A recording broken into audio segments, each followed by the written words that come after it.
Battlefield 1 has seen one of the most commercially successful launches in DICE's history, easily outselling Battlefront, Hardline, and Battlefield 4, and having a much higher player count at launch. But how well will the game fare over the next few months or years? Does the game offer enough depth and replayability to retain its audience over the long term?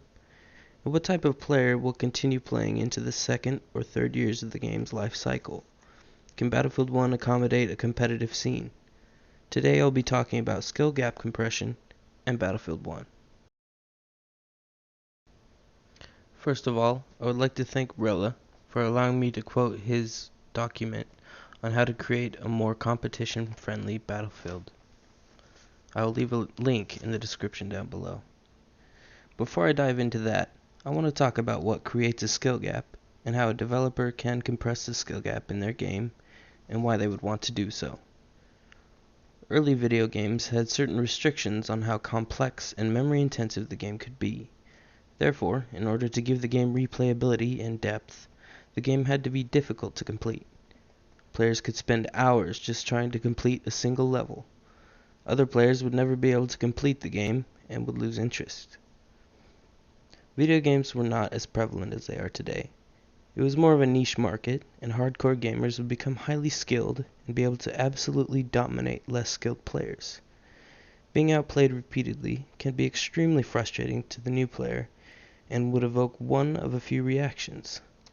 Either they would become determined to reach a higher skill bracket and would spend hours practicing intensively to be better and reap the rewards, or they would become emotionally charged, break a peripheral or two, accuse the skillful player of cheating, and never pick up the game again.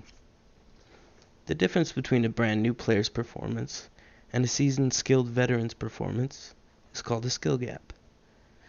Games with a steep learning curve and a high skill ceiling tend to isolate a specific core audience. This audience is dedicated and shapes the meta of the game. Gamers tend to like games because they offer a specific gameplay style that is more suitable to them. Different people like different things, and these games offered specific styles of gameplay and appealed to a very particular audience. Eventually, developers realized that there was a larger market to be tapped into as gaming became more commonplace, and compressing the skill gap in their game became incentivized. Because the more players who can jump into the game with little to no experience and feel like they are doing well and are a good player, the more money the developer will make. And let's face it, games are a product. They are made to make money. For more on skill gap compression in Call of Duty and other games, I'll refer you to a video by B. Dobbins FTW, link in the description. Let's get stuck in with Battlefield. Now, I'm not a competitive player. I don't know everything about the game, nor do I claim to be highly skilled. What I will tell you is that I have spent 3,000 hours in Battlefield 4, purchased the game on 3 different systems, and I still have a long way to go toward mastering the game. And I've come a long way from where I started. I went from being horrible at the game, with basically no skill, to being consistently at the top of the scoreboard, and having a very good grasp of the mechanics of the game. One area in particular in Battlefield 4 where I gained the most skill compared to where I started is in helicopters. My first helicopter experience in Battlefield 4 was quite embarrassing. I took off, immediately lost control of the vehicle, and killed myself and 4 other people in our deployment. I was determined not to look a fool again, so I went to the test range, changed my settings, and spent literally hours flying back and forth and pushing the limits of my handling of the vehicle and improving my aim. Once I finally flew in a multiplayer game with my 25mm cannons and heat seekers, I felt a great sense of achievement and satisfaction in each and every kill. Even then, I was being destroyed by better players with miniguns only, and I knew there must be some hidden depth and technique that I had yet to learn, and it drove me to learn and practice and improve. Eventually I reached the point where I could tell very quickly the skill level of an opponent, and whether I was likely going to win the fight long before it began. Stingers were no longer a huge problem and a main cause of death for me, but simply area denial weapons. This is one example of how the helicopters in Battlefield 4 had a lot of depth by themselves, and the most skilled player is typically the victor. He is rewarded for his dedication and hard work, while a new player could defend himself with a Stinger or Heat Seeker and not always be completely destroyed and frustrated by the experience. Rella is a French player with experience in competitive Battlefield and is one of the best Battlefield 4 infantry players I have ever seen. This is what he has to say on Battlefield competitive infantry gameplay and what he would do to improve it. And I quote, "In my opinion, two different skill-based aiming gameplays have been proved viable in the last Battlefield series, at a competitive and public level. In other terms, I consider the very recent Battlefield 4 infantry meta roughly viable, especially with high tick rate, as well as its almost complete opposite, the Battlefield 3 infantry gameplay. These two gameplays could be viable for a new Battlefield, with some improvements for the BF4 one. On Battlefield 4, the current AEK competitive gameplay is the ideal example of the way in which this game's infantry gameplay distinguishes itself, in good and bad, from other Battlefields. I know there are many other ways to play BF4 than this, but this is the only case where a new infantry meta appeared and triggered the interest of a lot of players in this game. In my opinion, this specific meta, used by many Brazilian players, has a big responsibility in the relative success that Battlefield 4 had in this country. Many people that watched the last season of ESL 1 in Obliteration felt that the Brazilian team managed to master a very interesting meta with the AEK, meta that was already in use for a long time, but it became more obvious this time. It was based on a combination of jump shots, on an aiming favoring speed and reactivity more than accuracy, and on a very Call of Duty-like hipfire and zoom way to take many duels. In other terms, it was a skill-based gameplay, but for completely reverse reasons than the traditional Battlefield 3 accuracy-based gameplay.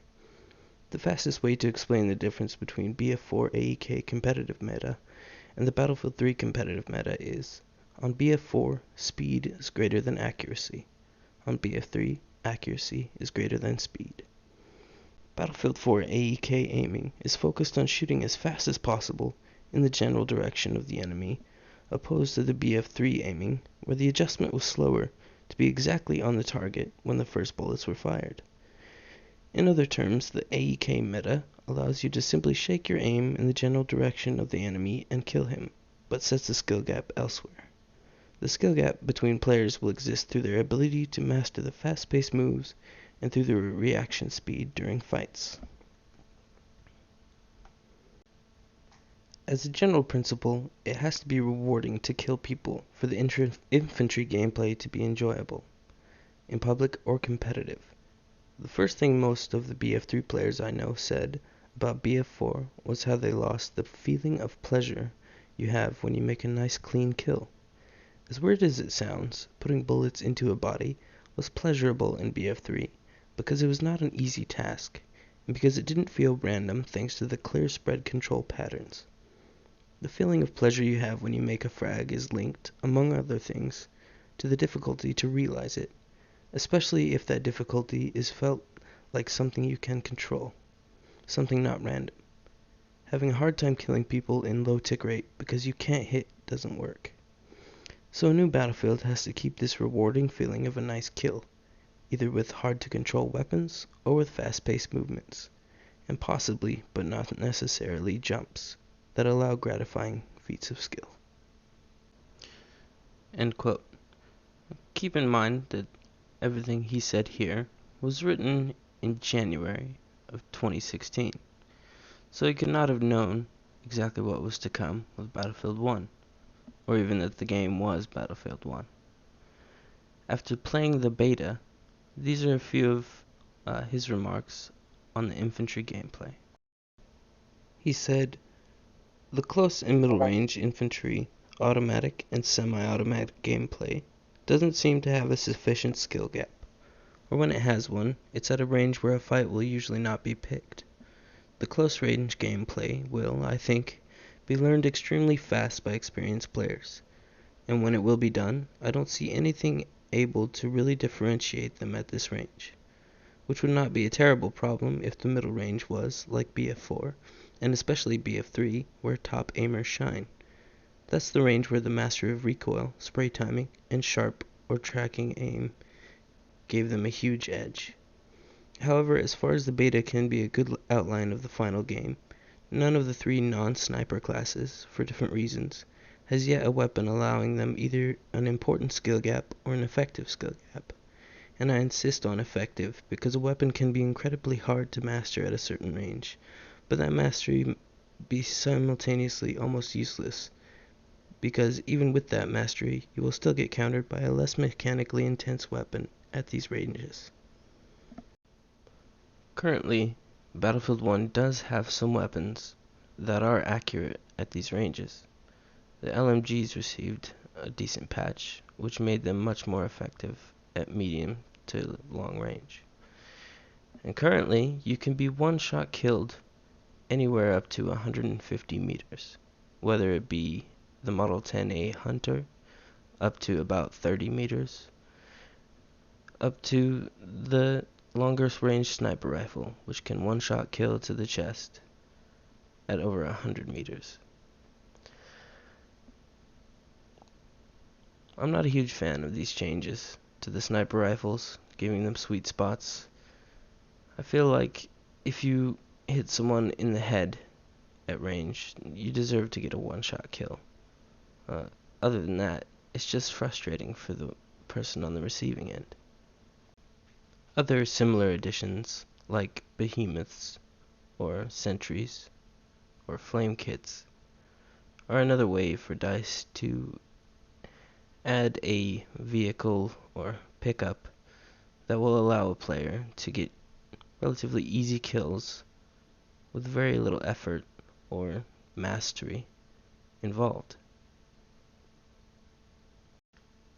It's my personal opinion that Battlefield 1 has introduced changes that reduce the overall skill gap between random new players and seasoned veterans in the franchise.